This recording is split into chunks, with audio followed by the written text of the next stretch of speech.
అసలు పబ్లిసిటీ గురించి జగన్మోహన్ రెడ్డే చెప్పాలండి. ఎందుకంటే చెల్లికి మళ్ళీ పెళ్లి టైప్‌లో పెళ్ళిళ్ళు చేశాడు మనోడు. అయితే ఈళ్ళు బ్యాండ్ మేళంలాగా మొత్తం ఎళ్లి అక్కడ నుంచొని కొబ్బరికాయలు కొట్టి ఫోటోలు దిగారు. ఇది పిచ్చ పబ్లిసిటీ అంటే. ఇది పిల్లలకి ఆహ్, గవర్నమెంట్ బడుల్లో ఇచ్చే పిల్లలకి బెల్టుల మీద బొమ్మలు, టైల మీద బొమ్మలు, షూల మీద బొమ్మలు ఏంటి ఇలా అసలు వెరైటీ ఏంటంటే క్రికెట్‌కి గార్డ్ ఇస్తారు. ఆ గార్డ్ మీద కూడా బొమ్మేసాడు. అది చూడండి ఆళ్ళ మెదడు ఎక్కడికెళ్ళిపోయిందో కూడా అర్థం కాని పరిస్థితిలో ఆ పిచ్చ పీక్స్‌కెళ్ళింది. ఇప్పుడు వైసీపీ నాయకులు జగన్మోహన్ రెడ్డి అండ్ బ్యాచు ఈ రాష్ట్ర ప్రజల మీద ముసలి కన్నీరు కారుస్తున్నారు కదా!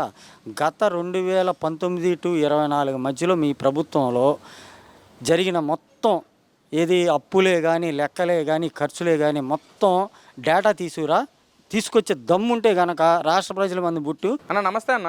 ఏంటి మరి ఈ రోజున వైసీపీ నాయకులంతా ఒక ధర్నా చేస్తూ ఉన్నారు పరిస్థితి. ఆయిల్ మీద ఈ రోజున బాదుడే అన్న కార్యక్రమంతో కూటమి ప్రభుత్వ నాయకులు ప్రజల దగ్గర నుంచి విచ్చలవిడిగా దోచుకుంటున్నారు, పెట్రోల్ రేట్లు పెంచేసి అని చెప్పి వైసీపీ నాయకులు ధర్నా చేస్తున్నారు అన్న. అసలు దాని మీద మీ ఒపీనియన్ ఏంటి అసలు దాని మీద? ముందు వైసీపీ నాయకుల ధర్నాని మనం వాళ్ళ రాజకీయ బతుకు తెరువు ధర్నాగా చూడాలండి. ఏంటి 151 నుంచి 11 పడిపోయారు. ఏంటి చేయటానికి పనేమి లేదు. దేని మీద ధర్నాలు చేయాలి, దేని మీద ధర్నాలు చేయాలో కూడా తెలియని అవగాహన లేని రాజకీయంలో వాళ్ళు ఉన్నారు. కాబట్టి పిచ్చి సామెత ఒకటి ఉంది.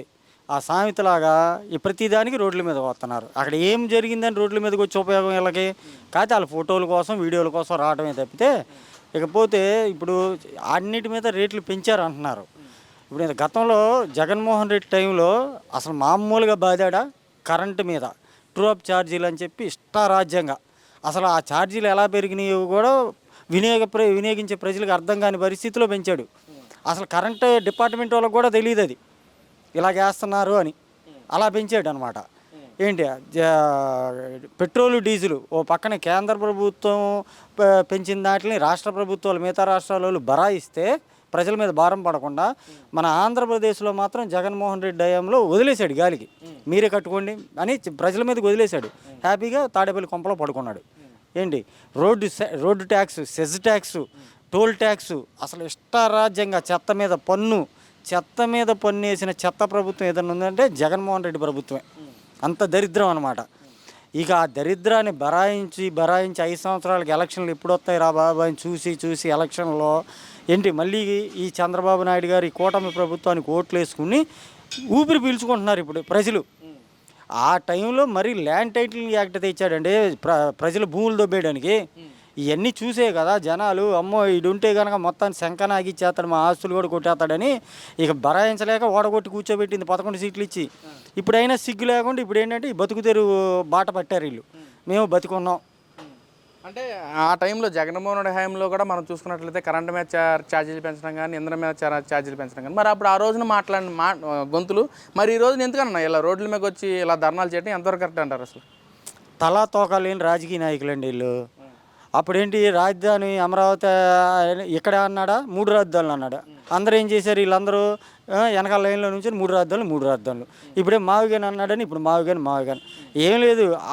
ఏది చెబితే వీళ్ళు అంటే తందాన అనుకోండి భజన కార్యక్రమం చేస్తుంటారు. వీళ్ళకి ఒక రాజకీయంలో ఇలా చేయాలి, ప్రజల్లో ఇలా ఉండాలి, లేకపోతే ప్రజలు చీదరెచ్చుకుంటారు, మన రెండోసారి గెలిపిరు అనేం ఉండదు. ఆ పూట పబ్బం గడుపుకుంటా పైనుంచి వస్తుంది వీళ్ళు చేస్తుంటారు. ఇప్పుడు జనాలు ఎవడు పట్టించుకోవట్లేదండి. ఇప్పుడు ఈ ప్రభుత్వంలో బాగానే ఉంది. ఓ పక్కన యుద్ధాలు జరగడం వల్ల డీజిలు, పెట్రోలు, గ్యాసు ఎలాగో తగ్గడం అంటే సరఫరా తగ్గినప్పుడు మోడీ గారు ఏమన్నాడు, బాబు కొద్దిగా వాడకం తగ్గించుకోండి, అందరికి మంచిది, కొద్దిగా యుద్ధం మళ్ళీ బిగినైద్దో లేదో కూడా తెలియదు, ఆగిద్దో లేదో కూడా తెలియదు, కాబట్టి మనం తగ్గించుకుంటే మంచిది, మనకే మంచిది అన్నాడు. ఆయన కూడా క్యాన్వే 4కు కుదించుకున్నాడు, 4కో 2కో కుదించుకున్నాడు.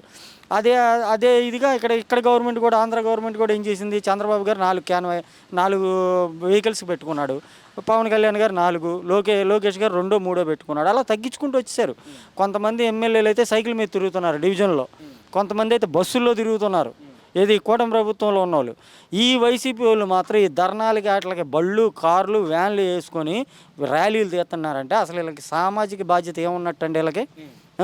ఓ పక్కన ప్రభుత్వం, కేంద్ర ప్రభుత్వం నుంచి రాష్ట్ర ప్రభుత్వం, మంత్రుల దాకా, ఎంపీల దాకా, ఎమ్మెల్యేల దాకా అన్నీ తగ్గించుకొని ఖర్చులు అంటే వాడకం తగ్గాలి. వాడకం తగ్గితే ఏంటంటే ఎక్కువ మందికి వస్తుంది వినియోగం. ఇప్పుడు వీళ్ళే ఒక 20 వెహికల్స్లో ఆయిల్ కొట్టించారనుకోండి, 20 మందికి పోయిద్ది కాదు. అదే 3 పెట్టుకున్నారనుకోండి 17 మంది బయట వాళ్ళకి వస్తుంది. అలాగా క్యాలిక్యులేషన్ వేసుకొని చేసుకుంటున్నారు. చేసుకున్నప్పుడు వీళ్ళు ప్రతిపక్ష పార్టీ అనుకుంటున్నారు కాబట్టి, వీళ్ళదేవ రాజకీయ పార్టీ అనుకుంటున్నారు కాబట్టి వీళ్ళు బాధ్యతగా వీళ్ళు కూడా కేంద్ర ప్రభుత్వం రాష్ట్ర ప్రభుత్వం ఏం చేసిందో అలాగే వీళ్ళు ప్రవర్తించాలి. అది వదిలేసేసి ఇష్టరాజ్యంగా క్యాన్వాయిలు ఇప్పుడు కరెంటు బిల్లు పెంచారని ధర్నాలంట. ఆ ధర్నాలకు ఎలా వస్తున్నాయి చూసారా బళ్ళు? వాళ్ళ ధర్నాలు ఎక్కడ జరగల వాస్తవంగా, ఎక్కడో అరాకొర. ఆ అరాకొర కూడా ఏదో ర్యాలీలు తీశారు వీళ్ళు. ఏంటి అంటే ఇక్కడ ఇందాక మీరు అన్నట్లుగా గతంలో జగన్మోహన్ రెడ్డి గారు ఉన్నప్పుడు రోడ్ సెస్ అని చెప్పి వ్యాట్ అని చెప్పి విచ్చలవిడిగా దోచేశారని చెప్పి మీరే అన్నారు. మరి అదేవిధంగా మరి జగన్మోహన్ రెడ్డి గారు మరి వాటి డబ్బుల గురించి ప్రస్తావన రాకుండా ఈ రోజున వీళ్ళు ఏదో పెంచేశారని చెప్పి ధర్నాలు చేయటం అంటే ప్రజలు సమర్థిస్తారనుకోవచ్చా ఇలా మాటలు చెప్తే? ఏమంటే గతంలో కరెంటు బిల్లులు పెంచేసినప్పుడు కూడా అవతల జెన్కోకి ట్రాన్స్కోకి డబ్బులు ఎక్కొట్టాడండి, పెండింగ్లు పెట్టేశాడు కట్లా. మళ్ళీ ఈ కూటమి ప్రభుత్వం వచ్చిన తర్వాత 14,000 కోట్లు 12,000 కోట్లు కట్టింది. ఏంటి ఆ టైంలో కట్టకుండా ఆపేశాడు. ఏంటి అది భారం అయిపోయింది వాళ్ళకి. ఇప్పుడు ఈ గవర్నమెంట్కి భారమే.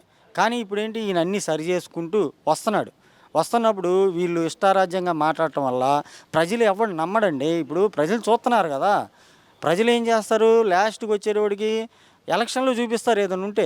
ఇప్పుడు ఈ ప్రభుత్వం తేడా చేసినా, జగన్మోహన్ రెడ్డి తేడా చేసినా, ఇప్పుడు జగన్మోహన్ రెడ్డి టైంలో తేడా చేశాడు కాబట్టే కదా 151 నుంచి 11కి పెట్టారు.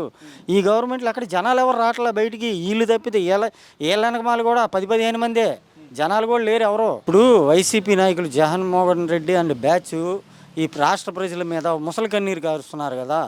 గత 2019 to 24 మధ్యలో మీ ప్రభుత్వంలో జరిగిన మొత్తం ఏది అప్పులే కానీ లెక్కలే కానీ ఖర్చులే కానీ మొత్తం డేటా తీసుకొచ్చే దమ్ముంటే కనుక రాష్ట్ర ప్రజల మంది పెట్టు ఇప్పుడు ఉన్న గవర్నమెంట్తో ఛాలెంజ్ చేసుకో. వాళ్ళే వస్తారు నీ దగ్గరికి. నువ్వు ఎంత తిన్నావు, ఎంత దాచావు, ఎంత ప్రజలకు ఖర్చు పెట్టావు, ఇవన్నీ తేలుతాయి. ఈ దమ్ముంటే కనుక ముందు అది చూపించుకొని అప్పుడు ప్రజల మధ్యలోకి రా.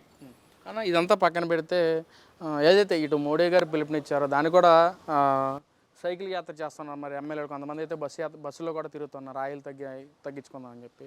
దాన్ని కూడా వైసీపీ నాయకులు అంగీకరిస్తూ ఈ రోజున పబ్లిసిటీ పీక్ లెవెల్లో ఉంది, కానీ చేతులకు వచ్చేటప్పటికి అసలు వీక్ లెవెల్ ఉందని చెప్పి అంటున్నారు. ఏంటి అసలు దాని గురించి? అసలు పబ్లిసిటీ గురించి జగన్మోహన్ రెడ్డే చెప్పాలండి.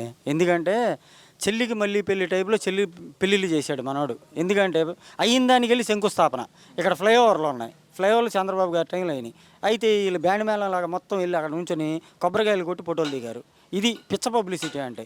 ఇది పిల్లలకి గవర్నమెంట్ బడుల్లో ఇచ్చే పిల్లలకి బెల్టుల మీద బొమ్మలు, టైల మీద బొమ్మలు, షూల మీద బొమ్మలు. ఏంటి ఇలా అసలు వెరైటీ ఏంటంటే క్రికెట్కి గార్డు ఇస్తారు, ఆ గార్డు మీద కూడా బొమ్మ వేసాడు. అది చూడాలి మెదడు ఎక్కడికి వెళ్ళిపోయిందో కూడా అర్థం కాని పరిస్థితిలో ఆ పిచ్చ పీక్స్కి వెళ్ళింది.